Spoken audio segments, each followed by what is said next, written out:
Σε αυτή την παρουσίαση θα λύσουμε το πρόβλημα ψ τόνος ίσον 2 χ μψ. Με αρχική συνθήκη το ψ του μηδενός ίσον 1. Ζητάμε την τιμή ψ του 1 με 5 βήματα. Η μέθοδος που θα χρησιμοποιήσουμε θα είναι η μέθοδος του Euler και το πρόγραμμα θα είναι το Mathematica.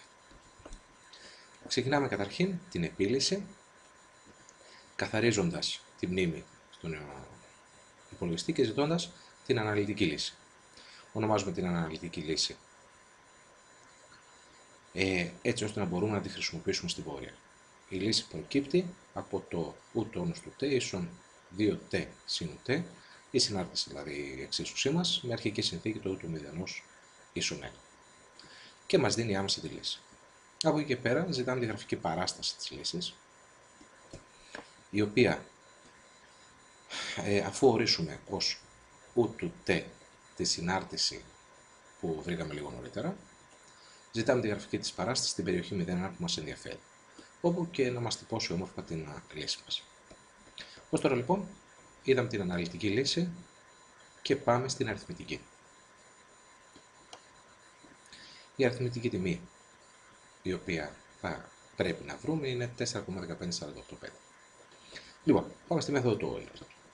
Καταρχήν ορίζουμε την συνάρτηση. Η συνάρτηση ήταν 2 χ μψ, ορίζουμε τη συνάρτηση 2t μψ.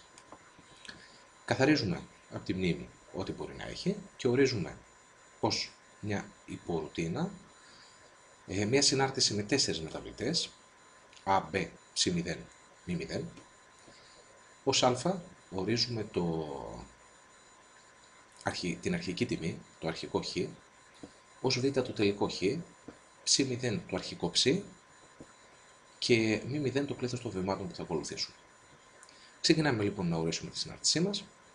Ζητάμε να μας φτιάξει το πλάτος του κάθε βήματος να είναι β πλην α τελική πλην αρχική προς το πλήθος των βημάτων. Από εκεί και πέρα ζητάμε ως t να μας δώσει ένα πίνακα των χ ουσιαστικά, με μη συν 1 θέση, ξεκινώντας δηλαδή από 0 μέχρι την τελική τιμή, το 1 που εμείς θέλουμε. Στη δικιά μας περίπτωση θα χρησιμοποιήσει 6 θέσεις, οπότε θα έχει το 0, το 0,2, 0,4, 0,6, 0,8 και 1. Πάμε για το ψ τώρα. Το ψ είναι ένας πίνακας που θα μας τοποθετήσει τις αντίστοιχες τιμές που θα βρει, τις προσεγγιστικές τιμές. Πάλι θα έχει 6 θέσεις, η αρχική τιμή, το ψ0 θα είναι η αρχική μας τιμή, όπως το ορίζουμε και εδώ πέρα. Η πρώτη τιμή, το ψ του πίνακα, θα είναι στην πρώτη θέση, θα είναι το ψ0, που θα έχουμε ορίσει εμείς νωρίτερα, και το t, η πρώτη τιμή του χ δηλαδή, θα είναι το α.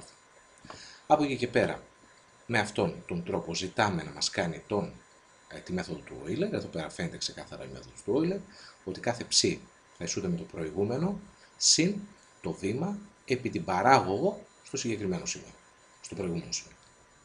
Ζητάμε τώρα, ορίζουμε μάλλον ως λύση, να μας δώσει τον πίνακα t και ψ και για να δούμε συγκεκριμένα στην άσκησή μας. Η άσκησή μας είχε αρχικό χ το 0, τελικό χ το 1, αρχικό ψ το 1 και πλήθος βημάτων ζητήσαμε 5. Πράγμα που σημαίνει ότι θα μας δώσει τις λύσεις. Σαφώς, ως γραφική παράσταση GR1 ζητάμε να μας κάνει list line plot την προηγούμενη λύση και το χρώμα της να είναι κόκκινο. Τώρα γιατί ζητήσαμε list line plot. Η λύση του Euler τυπικά θα αποτελείται από 6 σημεία, 6 θέσεις, 6 διαφορετικά χ, 6 διαφορετικά ψ. Για να μοιάζουν οπτικά με καμπύλη, ζητάμε να μας φέρει, να μας ενώσει αυτά τα σημεία, να φαίνονται με γραμμές.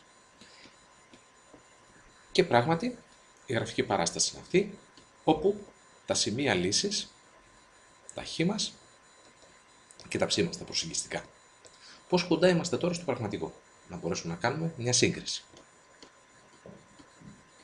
Λοιπόν, ζητάμε στην ίδια γραφική παράσταση να μας βάλει το GR1 που ήταν η κόκκινη, δηλαδή η γραφική παράσταση της μεθόδου του Euler, και GR0 η πραγματική λύση, με μπλε χρώμα. Βλέπουμε πόσο μακριά, πόσο μεγάλη απόκληση έχουμε όσο προχωράνε τα βήματα, γιατί προστίθεται και νέο σφάλμα. σε κάθε μία περίπτωση. Από εκεί και πέρα τώρα θα προσπαθήσουμε να συγκρίνουμε τις τιμές. Λοιπόν, ζητάμε λοιπόν, T είναι ο πίνακας των Χ. Μη συνεναθέσεις, είπαμε στη συγκεκριμένη περίπτωση 6 θέσεις. Ούτε είχαμε ορίσει την πραγματική λύση. Ούτε θα είναι οι τιμές μας στις θέσεις 0, 0,2, 0,4 και θα είναι ένας πίνακας στην πραγματικότητα και αυτός. Με 6 γραμμές, μία στήλη.